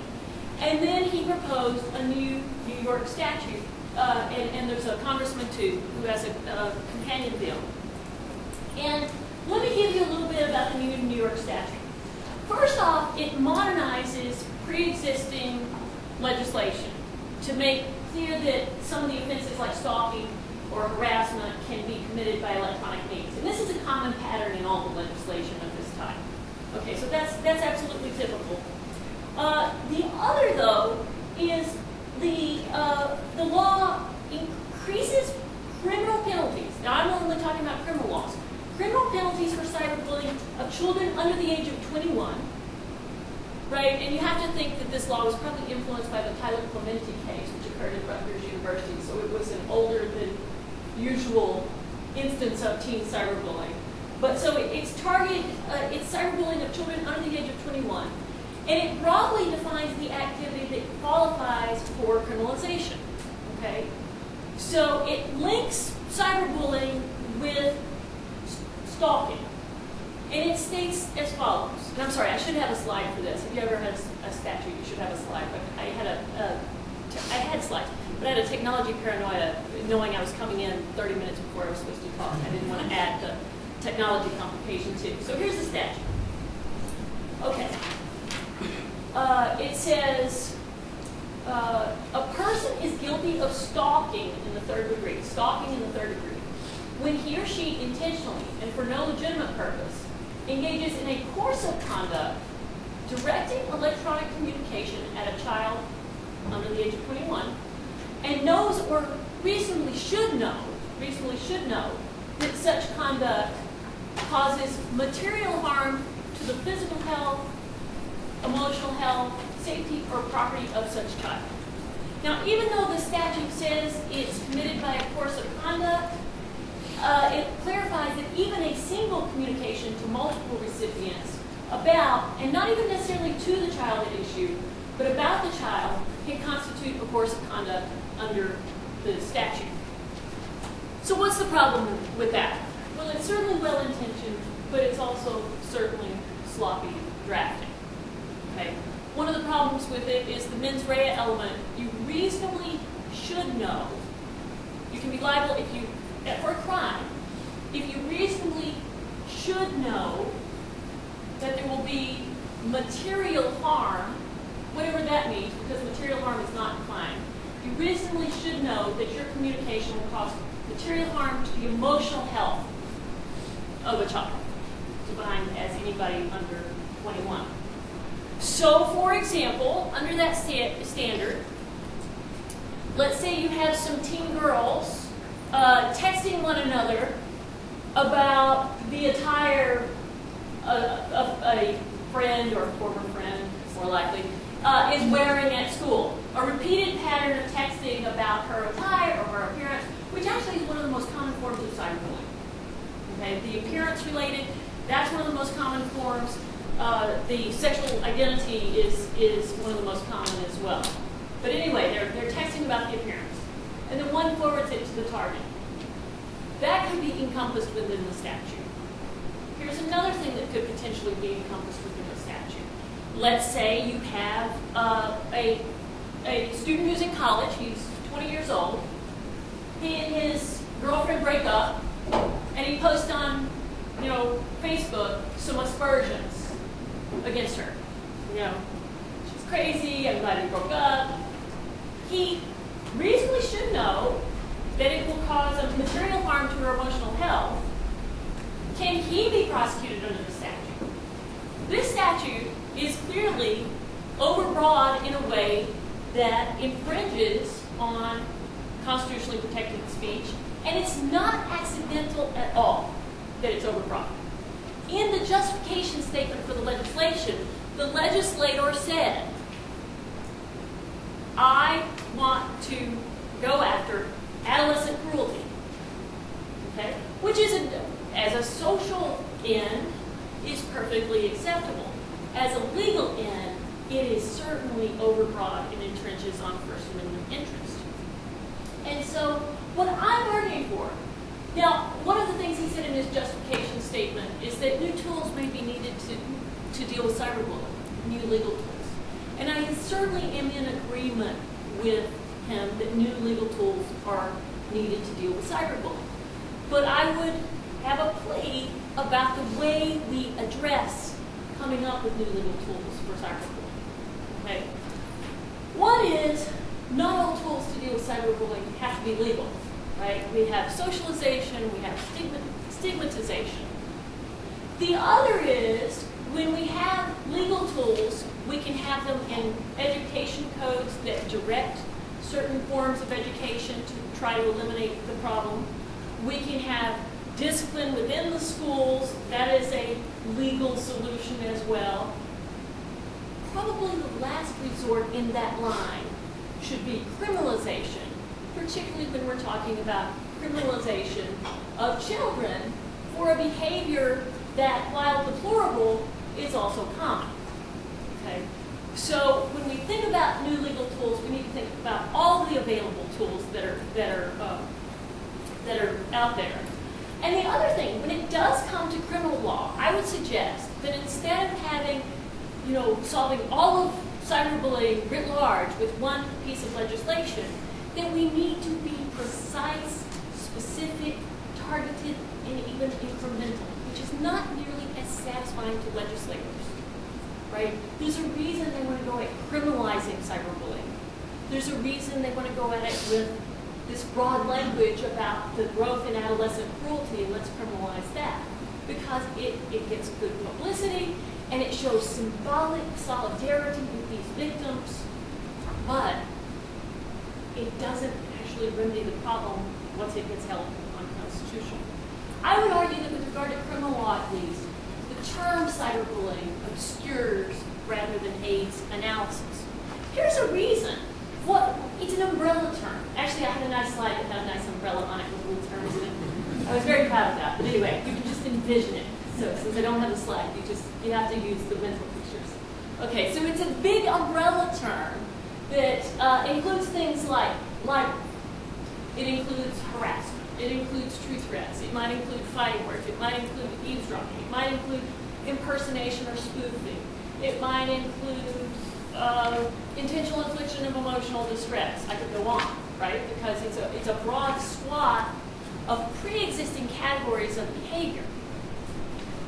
Whether you can constitutionally criminalize that depends on a sophisticated analysis that a lot of these legislators do not seem willing to undertake to address this very real problem. Okay, so for example, it depends, as Professor McDonald noted, on which category of speech you're talking about. It's very easy to criminalize true threats. True threats are an unprotected category. If you want to criminalize cyberbullying that involves making a so-called true threat, that is very easy to do and very effective. Okay? Fighting words arguably could be criminalized, although the precedent of Czaplinski versus New Hampshire, which involved calling someone a damned racketeer and a fascist, which wouldn't provoke me to violence, but anyway, it was a different time, different era. That's the last time the Supreme Court said something was fighting words, but it's still on the books, so maybe you could do that. But what about, in the New York statute, one of the things in the justification statement the guy said he wanted to criminalize was profane name calling. Well, profane name calling, most of the time, is constitutionally protected. If you read Cohen versus California, for example, the guy can walk into the courthouse wearing a collective draft jacket. That's constitutionally protected. There's a language where you can call a scab, like somebody who breaks a strike, a traitor to his country. That's constitutionally protected. So in most contexts, profane name calling would be protected. But unfortunately for us, and unfortunately for the poor legislators, I'll give them some sympathy here. I accuse them of sloppy drafting, but I will give them some sympathy. Context matters, okay? Context is another thing that matters in First Amendment analysis that they must be sensitive to. So if you have speech that is said to constitute cyberbullying in a public forum, it gets maximal First Amendment protection. On the other hand, in institutions like work or like schools, you get far less First Amendment protection, as the speakers here have presented. If it's curricular speech, if it's part of the curriculum, part and parcel of the curriculum, the student gets less protection than they do if it's not part of the curriculum, if it's more political. So that's one dimension. The context or the setting of the speech matters to its protection, and you have to take that into account in drafting legislation. What about speaker identity? In the New York statute, it doesn't matter whether the offense is committed by an adult or a child, but it should matter, right? It very much should matter. Adult speech is more protected in many contexts than child speech, right? Children don't have the same First Amendment rights as adults. And there's even a distinction amongst children between older students and younger students. In the school newspaper cases, for example, the Supreme Court has indicated, a college paper is a different entity than a high school paper. students get more protection than younger for their speech. And certainly, as you go down the age range, truly younger speakers might not get much at all. I have a 7-year-old. I don't think he deserves much free speech protection. Even though I'm committed to free speech, I'm not much committed to it for my 7-year-old. He does fine regardless of that. But, so speaker identity is a factor you have to consider if you're going to draft a statute. What else? Subject matter. Is it public concern speech or is it not public concern speech? I know y'all know Reverend Phelps and the protests at military funerals, right? Extreme infliction of emotional distress. This man went and protested outside of military funerals. And yet, the U.S. Supreme Court protected his speech. Why? Because it's a public concern. So if speech is a public concern, then that was a tort. Criminalizing the infliction of emotional distress probably raises grave constitutional problems, at least if it's in a public setting. And so you have to ask about the subject matter. Is it a public concern or is it not? For example, a student criticizing the hairstyle of another student, I'm sure that's not a public concern. I'm sure that could be regulated more easily than, the black arm that ends in tinker. Target identity. Target identity. Some of the statutes I've looked at don't even make clear that they're really aimed at children. Sometimes when they expand their harassment, they don't make sure to say that they're targeting cyberbullying by speech targeted at children. And some of these administrators calling speech against administrators cyberbullying ignores that a component normally of cyberbullying is an imbalance of power between the speaker and the victim. And so, it matters, right? You get more leeway protecting children because the state's interest in protecting children are higher. Particularly the younger the children are, the higher the state's interest in protect them. Finally, what about repetition? This is a curious point. I tried to find great Supreme Court precedent on this issue. One instance of protected speech. I call someone a name. Okay? Protected speech. What if I call them that name 50 times? What if I call them that name 100 times? Okay? It should be the case that at some point the speech stops being speech and becomes conduct that can be regulated. And perhaps the Supreme Court's decision in Pacifica, which involved not a fleeting expletive, but a whole monologue full of curse words, perhaps that's authority for the proposition that an instance of protected speech repeated multiple times isn't protected anymore. But all of these have to come into the dynamic when you're trying to pass a law criminalizing speech. And I would say particularly when you're trying to pass laws criminalizing the speech of children. So I'm incredibly sympathetic to legislatures, but I would ask that they craft statutes with care and precision to try to come up with real solutions. All right, the first question I think that has to be asked is, do we really want to, or which of the behaviors that constitute cyberbullying as currently constituted, do we really want to criminalize? And then the second would be, which specific doctrines of the First Amendment are implicated by that decision? Right now, the legislation tends to have I know it when I see it thing. And I would submit to you that we do know cyberbullying when we see it. I have no doubt when I see an act of verbal aggression that transgresses social norms. I know cyberbullying when I see it. But that's not a legal standard. That is an appropriate standard for defining cyberbullying as a social problem. It is an inappropriate standard for defining it as a criminal problem. And so what I would ask is that legislatures try to, instead of passing legislation that merely gives us a symbolic, sense of solidarity with victims, that they craft their legislation with care and precision and a little bit of care from the First Amendment. Thank you.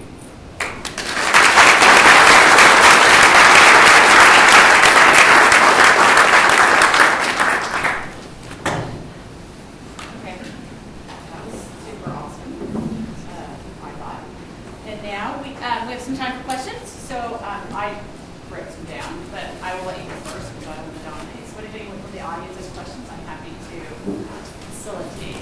Professor Mitchell, of course. Yeah. Great presentation. Thank you very much. I've got some quick questions. You're going to have to talk well. Oh, that's what that's for. I wondered why I was sitting next to you. You got to come down here. Oh, no. Yeah, all right. Yeah. The cyber dissing question. The cyber dissing question, the issue about sort of students dealing with, it's not really working. Yeah. Is it? Okay. Is a presumption based upon, I think, prior sort of school-teacher interactions, right? If you think about teaching in settings in which teachers face violence, right, or the subjects of assault and attacks, then cyber dissing is not as low-key as we'd like to sort of make it, or as it comes across, but could be the potential of generating a potential sort of violent act against a teacher if you garner enough student support, right? It's not just my teacher is sleeping in class, or they're not teaching me torts, or they're not teaching me free speech, or whatever. It's about, I don't like so-and-so, and blah, blah, blah. That's the first one. The second one is language co-optation by certain groups. So gays and lesbians who adopt their own language and call each other those words, if they say it over and over again, or in that context, does that broach potential cyberbullying? You were first, Barry. I agree with your comment on cyber dissing. It can, just like any of those forms of student cyber speech, in certain forms it can be very harmful. But I think with cyber dissing, you definitely have different concerns at play. We know that the heart of the First Amendment is to allow criticism of official action, including how teachers teach, how principals administrate. In fact, the very history of the First Amendment, as Professor Wells knows, because she's writing about seditious libel laws, the First Amendment was crafted to allow people to criticize government officials without being punished for it. Now, even there, we have lines that you can't cross. You can't deliver a true threat against the president or anybody else for that matter. And so, it's all about drawing lines, but what the Supreme Court does in terms of trying to address the risk of censorship that, say, cyber dissing may present, censorship by school officials and student speech, that would be implicated in a lot of the run-of-the-mind sort of cyberbullying disputes, is to kind of ratchet up the rules, the scrutiny that is applied to when school administrators administer discipline because of cyber dissing versus cyberbullying. So they wouldn't be as deferential to kind of school administrative authority in the cyber dissing context as they would in the cyberbullying. That's why I think when you think about the analytical approaches that need to be taken towards those two discrete kinds of cases, it's not a one-size-fits-all sort of solution, and that's the only point I was trying to make. And to the point about members of the individual group using their own language, sometimes taking a word that has previously been used against them as a sword and turning it into something they use among themselves. I think there are two different answers to that. One is a sociological one, and when I talk to groups of young gay teens, for example, or educators who have a large population of gay or minority students in their schools, I often discourage gay students from using those types of language, using that type of language, using gay in a derogatory way, but jokingly among their friends, or using other derogatory terms that other people have levied against us, just because when you're among friends, you can do whatever you want. It's kind of like when gay men called each other girl, even though that goes right into the stereotypes that many people have of us as effeminate and such. So that's a sociological matter that I would discourage members of the community from using those types of words. It is a legal matter to jump off the very important distinction that Professor Litsky was making. As a legal matter, there's a big difference it matters in context. Bullying, as a sociological definition and as a legal definition, as Professor Litsky was saying, includes references to the distinction in power, the asymmetry in power between the aggressor and the victim, and the context that speech is used in. So if it's used in a manner that everyone knows is joking and could not be considered because of its context as harassing or in any way negative, then that's one matter. But still, in order to discourage that kind of behavior, I would recommend that any gay person that I come in contact with not use that kind of language, because that just lets other people say, well, they use it, so why can't I? One thing I wanted. Hello.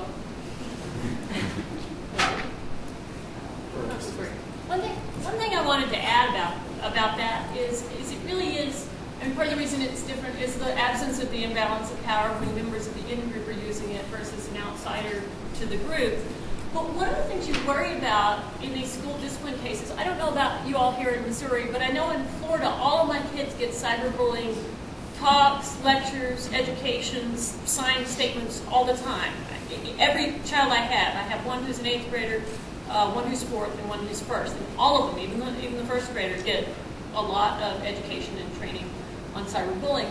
What I worry about a little bit, although I definitely think the schools must take the lead in this area, and that they need some discretion to do so, is you get into one of these situations where you have zero tolerance. We have zero tolerance for cyberbullying. And you get a regime where they can't make these subtle contextual decisions that says it's different if one gay student says that to another than if, it's a student who's not a member of that identity group. Can I jump in with a question? Which actually is for you, Larissa. Since you focus on criminal laws instead of the school discipline situation, which Ari is very focused on, and I agree with you that much of the legislation is often rushed into being, and so it has a kind of this panic, abysmal state of drafting, which can be fixed with help. But how do you feel about the situation of school discipline? I mean, obviously you're talking about rules, and those rules are enforced. So to the extent that Ari and Barry brought out their proposals and talked about their issues, do you think the situation is strikingly different, given that you have obviously constitutional implications as well? Well, I do think the situation in school. I do think the situation in schools is strikingly different. And as I said, this may surprise you, is I think they need some deference in order to. Here's the thing. Unlike Tinker, where you had armbands, this is student-on-student discourse. It's private discourse between students. It's an entirely different context. One of the quotes that you used from Hazelwood says, schools can discipline to teach students to learn what lessons the school is trying to teach. Is not a part of the lessons we try to teach children civility in both our public and private discourse?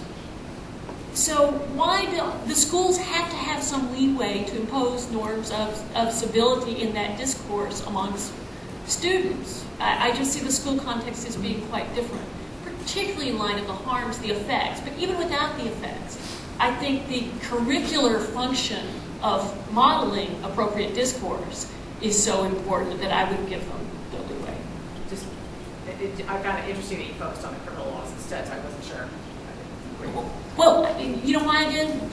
Because I didn't want to get into the whole hard question that Professor McDonald was bolder about getting into. Because I once did all the research to write an article on this, and I decided, I don't know.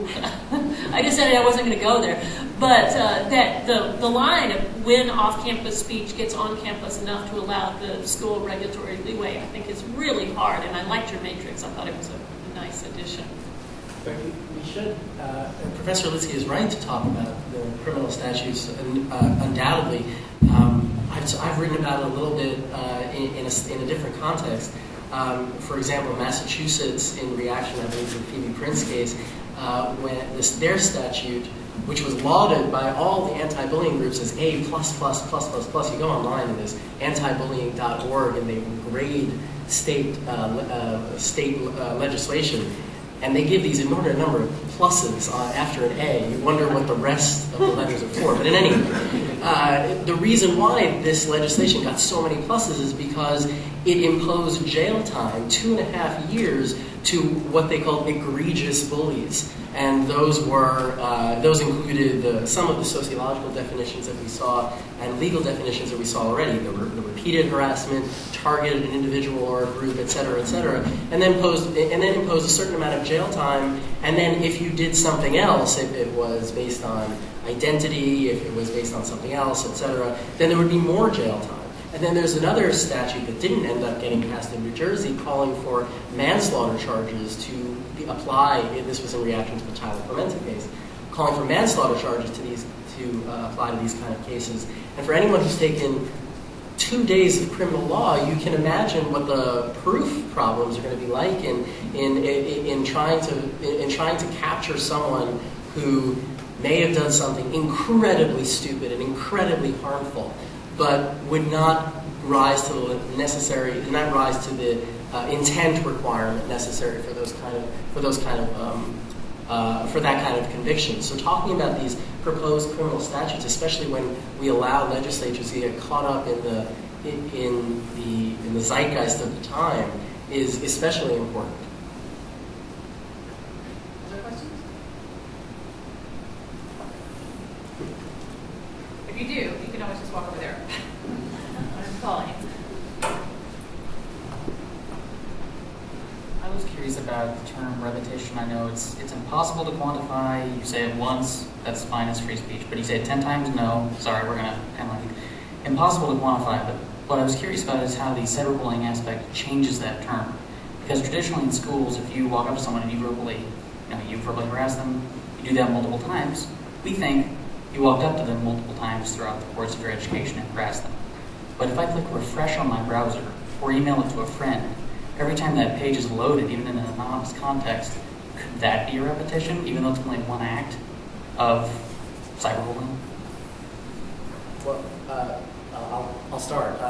Absolutely. The permanence of harassment of content online makes even a single incident can make a single incident into something much more harmful, given its permanent nature. So, for example, if you wanted to exercise your right to say how terrible a job I did or how awful a teacher I must be, you could put up on Facebook a doctored photo that was taken here today and make all sorts of changes to my face that aren't very flattering. And then you could send it around to all the people who follow me and follow you on Twitter. Even though that's just one picture, that picture is always going to be there. And imagine how if an employer clicks my name into Google, that picture may show up. So the extent to which one single incident can grow or metastasize on the internet is intense, simply because, well, not simply, but one reason is because of the permanence. And Danielle Citron at University of Maryland has written a lot about the result, the effects on women online speakers specifically due to the permanence of online sex-based harassment. Very interesting stuff. And terrible.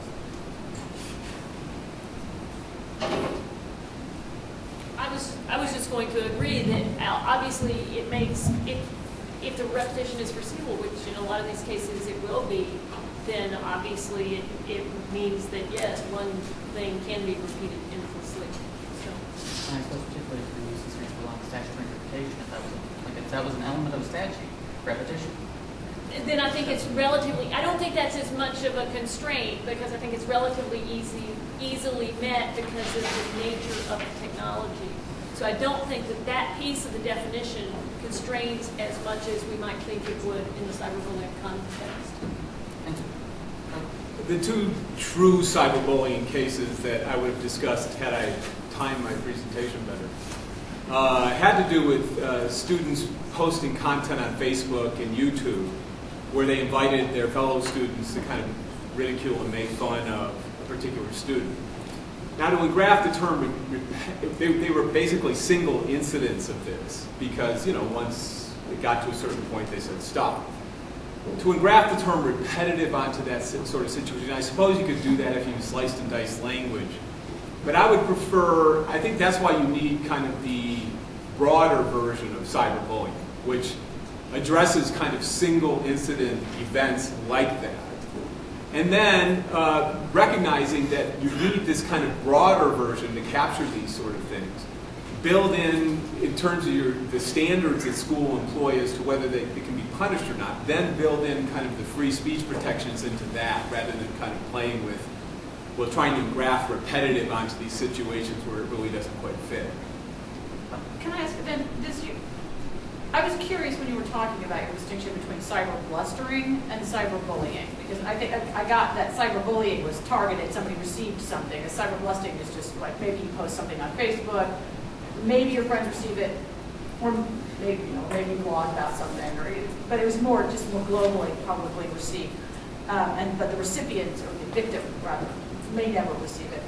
I guess I don't understand why you wouldn't necessarily make a distinction in the sense of somebody. I can see somebody being viciously taken apart on a public blog or in Facebook, and almost inevitably that always gets back to them, right, at some point. It's pretty unusual for that. So why wouldn't you classify that as some form of bullying?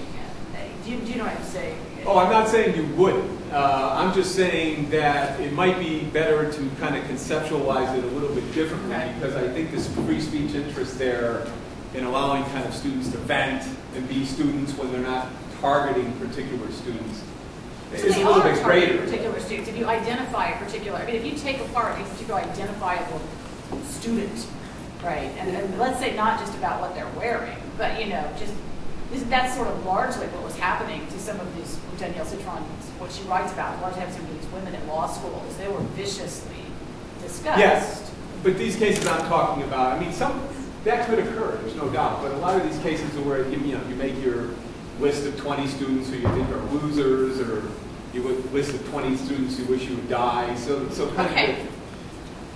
Why is that not bad? Well, I'm not saying it isn't. And what courts are doing is they're not kind of analyzing those cases as cyberbullying, but rather as do they present a true threat to a particular individual, and if they believe there's a true threat, then they allow it to be disciplined if not. Now, I'm not saying that's the optimal situation, but I just think that the free speech versus protective interest the bullying is a little bit more attenuated. And so, it's possible if I thought about it more, I might be able to bring in an umbrella standard that would kind of take into account the more attenuated harms that might be caused by that kind of blustering. But I was just trying to make my task easier in terms of kind of figuring out what should the standards be for traditional cyberbullying. I think, Professor O'Donnell, I think you're right that courts are engaging in this mesh of applying lots of different types of things to one standard, and that has logical as well as philosophical problems. But I do think that we have to be careful in the kinds of categories that you list out, not only because of the blustering versus bullying criticism. If you look at hot or not websites, anyone listed on the not, I think I'm pretty handsome, but if I'm listed on the not, that's a real... You don't get your chili pepper no. right now. Exactly. Yeah. Exactly. So there are certain types of categorization that, while it's true that they may have different legal implications, some of these don't necessarily conform to what we really know the harms to be, but also they border on bringing us the problem that Professor Litsky mentioned of starting to criminalize or punish something that is commonplace. And unfortunately, it's not so clear to me that we have yet identified the categorization to set aside the stuff that's commonplace, the stuff of immature teenagers with the stuff that really has the kind of psychological and emotional harm. And one possible proposal for that is to distinguish between a real single incident, a single incident that has nothing to do with one's identity. Again, I think there's a very important difference there. But one single incident that has of making fun of someone's hair, for example, that is very common among the immaturity of kids versus the kind of repeated harassment. And those categories may have very clear different implications for how the First Amendment should treat them. and may be easier to categorize than the difference between, say, blustering and actual bullying. Because even with that categorization, we're still not sure what bullying is, because that could still encapsulate a single incident, multiple incidents, and all different types of comments against it. Well, all I'm saying is that First Amendment is very contextual, as Professor Litsky was saying, and that there are different kind of free speech and public interest sort of balance in the cyber blustering cases than in the cyberbullying. And I'm not suggesting at all that certain instances of cyber blustering wouldn't be punishable as bullying. I'm just saying you would want to think hard in developing the standards for addressing an instance of what I've called cyber blustering to make them more sensitive to the greater free speech interests involved in a case like that. Absolutely. Are you done? Okay. Thank you. Thank you. Didn't mean to keep you standing. It seems that throughout the presentations, there are basically two places that we're placing the burden of protecting the victims on, either through school discipline or through state laws criminalizing the conduct. And it seems there are downsides to both of them. I mean, obviously, with the criminalization, you've got the problem of it's overbroad, you're going to infringe on people's rights, and you've got your right to be free. And then in the school context, you kind of put the school between a rock and a hard place, because if the burden is on them and they have to enforce these laws in order to protect the victims, but they fail to protect the victims, they're going to get sued. If they overdo it, then they're going to get sued for infringing on people's First Amendment rights. Is there another option? Absolutely. In fact, studies have shown, including a study that I did in using 6 California high schools of different kinds, a study that I'm trying to expand at, suggested that schools that have more affirmative policies, and what I mean by affirmative are the proactive policies to deal with certain types of harassment. So, again, I was dealing with identity-based harassment based on racial minority, sexual minority, etc. If a school has proactive policies like gay straight alliances, or student-teacher support groups, or student support groups, parent involvement, other assemblies and multidisciplinary curricular integration that, for example, like the Fair Education Act out of California, which reminds us of the many contributions that minorities have given to society over the years. All of these reduce tensions and reduce the incidence of attacks, single incident attacks, as well as repeated incidents of bullying, much better than the kind of Machiavellian punishments that are in some criminal laws and in some punishments, like Professor Litsky said. It seems like you're risking making martyrs by disciplining. Well, I was going to say, in Missouri's law, they tried to provide some immunity for school districts who act in accordance with the requirements of this cyberbullying plan. So it gives them civil immunity if they're acting in accordance with the plan. So that's one way to fix the problem, potentially. I'm a high school principal in the state of Missouri, and I cannot speak to you about the amount of aggravation and confusion and I guess you would call it principal angst over dealing with these types of situations. Professor McDonald, you talked about the National School Board Association, I believe it was, website had 21 off-campus online student cases, that only 2 of them wound up being true cyber bullying instances.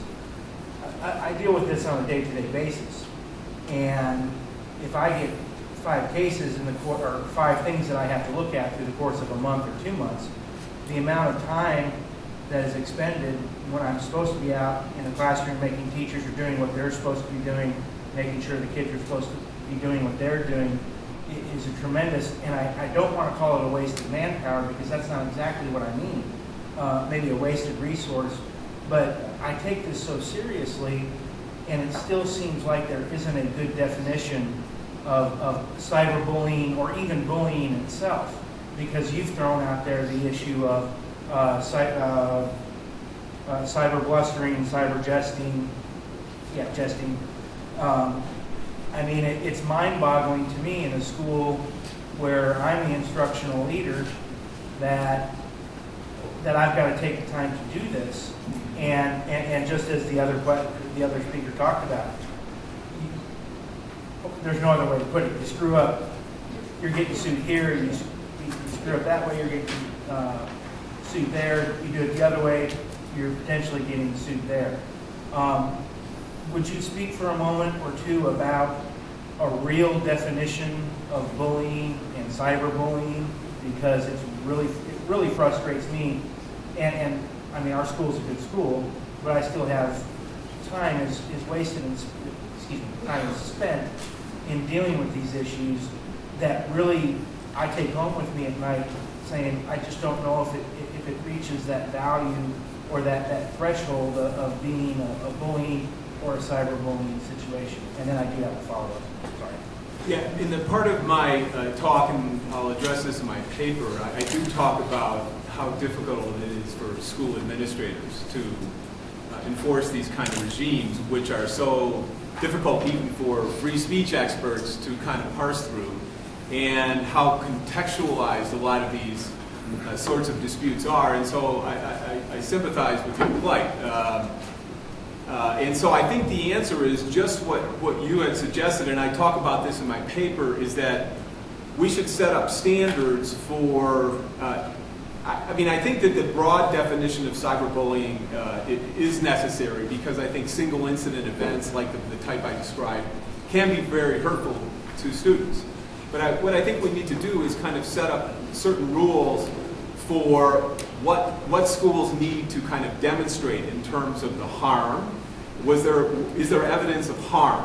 For example, was there a complaining victim in a particular case, if you're talking about cyberbullying?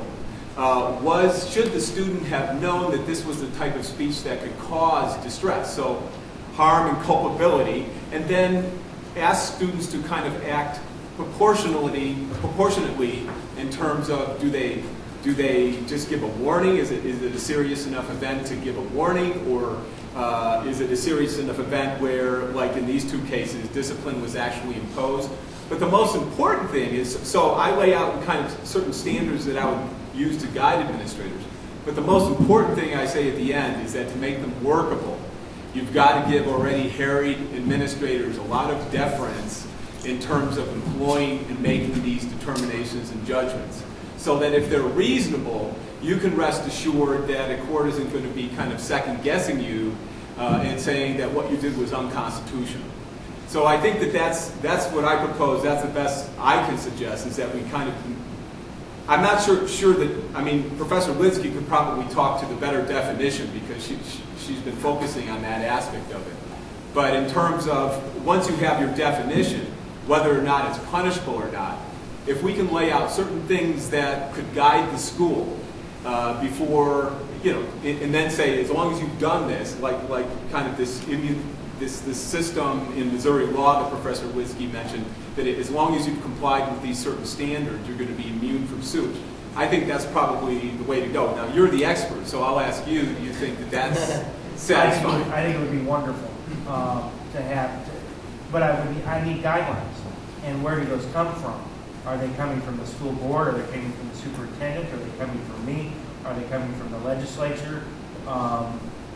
You know, I got to sleep sometime. Absolutely. And between basketball games and running school, you know, I don't have I'm not trying to make excuses. I'm not sure I have the time to be committed enough to make a right decision about what you're asking. One quick question for you. I know a lot of schools are kind of appointing kind of police liaison officers that are trained to deal with these things. And if our school district had the financial ability to do that, we would have one. Okay. One thing I tell you is, it looks like under Missouri statute, it says you shall not be civilly liable when acting in conformity with, and then they do a recourse back to the established policy of discipline developed by each board under this section. So here's how you, in law, we have a special term called CYA. Okay. So here's what you do to do that, is you have to, it sounds like that the board has to get together and make out a detailed, if this, then that, if this, then that. And as long as you're following the template that they've contemplated in advance, you've got a lot of leeway. Now, the statute's kind of written, it gives with one hand and it takes back with the other, because it says, well, nothing should relieve anybody of any negligence. So, but it looks like the intent of this thing is we want everybody to have a detailed cyberbullying policy made by their board. And as long as you're following that, you're good to go. So you can punt to the board and then just do whatever they tell you. And these are, that's a proposal law from what I understand, is that correct? Yeah, it's Yeah, it's proposed. Yeah. And what do we do in the interim? There is such an immediacy to, I mean, I left school today, my boss doesn't even know I left to come here. I said, I gotta come to this. Well, here's There's what I such do. a sense of immediacy that I have to have. Yeah, here's what I do. I'd sit down and work out for example, if there's any hint of a threat, you're probably safe doing something serious about it. Okay? So any hint of a threat. If it's criticizing your teachers, I would tend to just make that unless it's disruptive, I would leave it alone. So there's like I would sit down and make myself a chart of threats, severe, criticism of teachers, criticism of particularly of a child who's sexual, based on sexual orientation. Right. I would take that really seriously, in terms of some solution. I would start with trying to work these things out, but then, so you have to make a sliding scale, I guess is what I'm saying, based on these categories. Okay. And you're talking. And you may need some lawyer help. Yeah, you can be hard. You're talking only about punishments or general school policies related to. I am talking about, I would like to see our teachers and our students take a more active role in preventing that kind of stuff, bullying and cyberbullying from happening. And in reality, that would be the best thing to have happen, but I also have to lead that. So I really do take it from a discipline standpoint. For better or worse. I'm going to, 2 steps. I'm going to complicate your life a little bit and then hopefully try to help you answer. One, in addition to making the sliding scale, you're also going to want to ask yourself, what is the reach of your authority when we're talking about cyberbullying? And Professor McDonald had a test. I propose a relationship test that was the conduct sourced in a relationship in the school. But all this is we're still talking about it. Courts are still dealing with it. Again, the school should always err on the safe side when it comes to this, depending upon the degree of the threat, as Professor Wissky said, make yourself a sliding scale. Now, for help in this, the Anti-Defamation League, which most people see as simply an organization that is fighting against anti-Semitism in the United States, has incredible resources to help public schools in America write out and educate their faculty members on bullying and cyberbullying policies. One of the best that I've seen for schools with problems associated with anti-gay bullying, I tell them always to look at GLSEN. But for general bullying policies, the Anti-Defamation League, specifically Michelle Deutschman out of LA, is one of the leaders there working on this stuff. And they have some excellent resources and a template policy, which may not work for your school in particular, but is really a good start. It also recommends how you can work with your faculty and parents on those kind of proactive policies. So if you have a moment before you're not sleeping tonight, try to check out the ADL website. They might have some really good resources that could help at least guide you how to create a discussion amongst your faculty. I'm going to interrupt you, okay? Because we're about 15 minutes over. I was going to say. But we are going to have a coffee break outside. Oh, no, this is great. But I'm the second most intimidating professor on faculty, I'm told. So I'm going to exert that and authority and say that there's a coffee break outside. And absolutely keep discussing outside, but I'm just going to make it unofficial and do that.